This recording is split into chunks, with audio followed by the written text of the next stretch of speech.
ശോഭയും പരിവാരങ്ങളും സുരേന്ദ്രനെ വിഴുങ്ങാൻ ഇറങ്ങിയെങ്കിലും ഒന്നും സംഭവിച്ചില്ല. തമ്മിൽ ഭേദം തൊമ്മൻ എന്ന നിലപാടിൽ ബി.ജെ.പി. കേന്ദ്ര നേതൃത്വം എത്തിയിരിക്കുകയാണ്. അങ്ങനെ സുരേന്ദ്രന് അനുകൂലമായി കാര്യങ്ങൾ എത്തിയതോടെ സുരേഷ് ഗോപി അടക്കമുള്ള നേതാക്കൾക്ക് വലിയ നിരാശയാണ് ഉണ്ടാകാൻ പോകുന്നത്. പാലക്കാട് തെരഞ്ഞെടുപ്പ് തോൽവിക്ക് പിന്നാലെ സുരേന്ദ്രനെ വലിച്ചു താഴെയിടാൻ ശോഭാ സുരേന്ദ്രനും ടി രമേശ് അടക്കമുള്ള മുതിർന്ന നേതാക്കന്മാർ സുരേഷ് ഗോപിയുടെ ആശീർവാദത്തോടെ കരുക്കൾ നീക്കിയതാണ്. എന്നാൽ ഈ നേതാക്കന്മാരുടെ താളത്തിന് തുള്ളേണ്ട എന്ന തീരുമാനത്തിൽ കേന്ദ്ര നേതൃത്വം എത്തിയതോടെ സുരേന്ദ്രൻ സേഫ് സോണിലേക്ക് മാറിയിരിക്കുകയാണ്. വരുന്ന തദ്ദേശീയ തെരഞ്ഞെടുപ്പിലും ബി.ജെ.പിയെ സുരേന്ദ്രൻ തന്നെ നയിക്കും. ഈ സന്ദേശമാണ് ബി.ജെ.പി. നൽകുന്നത്. നിയമസഭാ ഉപതെരഞ്ഞെടുപ്പിൽ പാലക്കാട്ടെ വോട്ട് ചോർച്ചയെ തുടർന്ന് പാർട്ടിയിൽ കലാപക്കൊടി ഉയർന്നുവെങ്കിലും കേന്ദ്ര നേതൃത്വത്തിന്റെ പിന്തുണയോടെ കൂടുതൽ കരുത്താർജിച്ച ബി.ജെ.പി. സംസ്ഥാന അധ്യക്ഷൻ കെ സുരേന്ദ്രൻ കളം മാറ്റി ചവിട്ടുകയാണ്. CPI-ലെ കടുത്ത വിഭാഗീയതയെ തുടർന്ന് പാർട്ടി വിട്ട മംഗലാപുരം ഏരിയ സെക്രട്ടറി മധു മുല്ലശ്ശേരിയെ ബി.ജെ.പിയിലേക്ക് എത്തിക്കാൻ സാധിച്ചതടക്കമുള്ള രാഷ്ട്രീയ സാഹചര്യത്തെ മുൻനിർത്തി വിമതപക്ഷത്തെ അടിച്ചൊതുക്കാനാണ് സുരേന്ദ്രൻ നീക്കം നടത്തിയത്. ബി.ജെ.പി. ദേശീയ അധ്യക്ഷന്റെയും കേരളം അടക്കമുള്ള ഏതാനും സംസ്ഥാനങ്ങളിലെ അധ്യക്ഷന്മാരുടെയും കാലാവധി അവസാനിച്ച സാഹചര്യത്തിൽ സംഘടനാ തെരഞ്ഞെടുപ്പുകളിലേക്ക് കടക്കാനിരിക്കവെയാണ് പാലക്കാട്ട് ഉപതെരഞ്ഞെടുപ്പ് പരാജയം പാർട്ടിയിലെ വിഭാഗീയത ആളിക്കത്തിച്ചത്. കെ സുരേന്ദ്രനെതിരെ പടനയിച്ചിരുന്ന വിമതപക്ഷം ഇത് അവസരമാക്കിയെടുത്ത് സംസ്ഥാന അധ്യക്ഷന് നേരെ വാളോങ്ങി.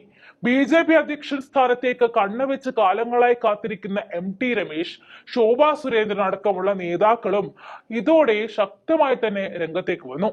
ഇത്തരം പ്രവണതകൾ പാർട്ടിയിൽ വലിയ പൊട്ടിത്തെറിയിലേക്ക് കടന്നേക്കുമോ എന്ന ആശങ്കയിലാണ് കേന്ദ്ര നേതൃത്വം സുരേന്ദ്രന് പിന്തുണ പ്രഖ്യാപിച്ച് രംഗത്തേക്ക് എത്തിയത്.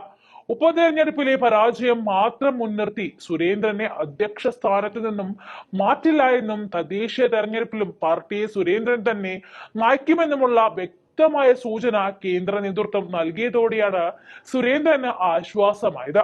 സുരേന്ദ്രനൊപ്പം എക്കാലത്തും ഉണ്ടായിരുന്ന മുൻ കേന്ദ്രമന്ത്രി വി മുരളീധരന്റെ ഗ്രൂപ്പ് നിലപാടുകൾക്ക് മാറ്റം വന്നു എന്ന വിലയിരുത്തലിലും വിമതപക്ഷം വലിയ പ്രതീക്ഷ പുലർത്തിയിരുന്നു. സുരേന്ദ്രനെതിരായ നിലപാടാണ് വി മുരളീധരൻ സമീപകാലങ്ങളിൽ സ്വീകരിക്കുന്നതെന്ന വിലയിരുത്തലിലാണ് ഇതിന് അടിസ്ഥാനമായി എടുത്തു കാണിച്ചത്. ഉപതെരഞ്ഞെടുപ്പുകളിൽ ഒന്നും താൻ ഇടപെട്ടിട്ടില്ല എന്നും മഹാരാഷ്ട്രയിലെ തെരഞ്ഞെടുപ്പിൽ മാത്രമായിരുന്നു ശ്രദ്ധയെന്നുമുള്ള മുരളീധരന്റെ പ്രതികരണവും കൂടുതൽ ചർച്ചകൾക്കിടയാക്കി. സുരേന്ദ്രനെ മാറ്റുകയും പകരം അധ്യക്ഷനാകാനുമുള്ള ഇടപെടലാണ് മുരളീധരന്റെ ഭാഗത്തു നിന്നും ഉണ്ടായത്.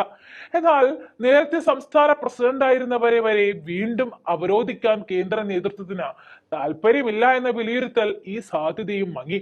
പി കൃഷ്ണദാസിനും പ്രസിഡന്റാകാൻ താല്പര്യമുണ്ടായിരുന്നുവെങ്കിലും നേരത്തെ അധ്യക്ഷനായിരുന്നു എന്നതിനാൽ നിലവിലെ സാഹചര്യത്തിൽ സാധ്യത അവസാനിച്ചതോടെ വിമതപക്ഷത്തിന് മറ്റു മാർഗങ്ങൾ ഉണ്ടായിരുന്നില്ല എന്നും കാണാം. അവസാന ശ്രമം എന്ന നിലയ്ക്ക് ടി രമേശിനെ മുന്നോട്ട് അയച്ചപ്പോഴാണ് കെ കൃഷ്ണദാസ് കരുക്കൾ നീക്കിയത്.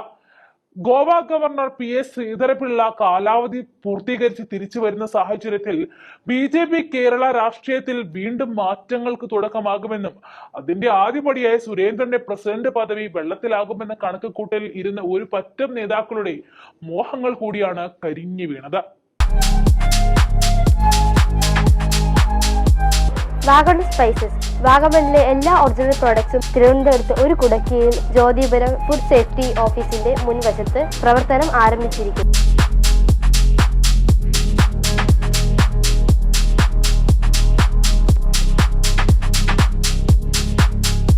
കശുവണ്ടി, കുരുമുളക്, ഗ്രാമ്പു, ഏലക്ക, പട്ട, കാഷ്യൂനട്ട്, നട്ട്സ്, ആൽമണ്ട് എന്നിവയെല്ലാം ഇവിടെ ലഭ്യമാണ്.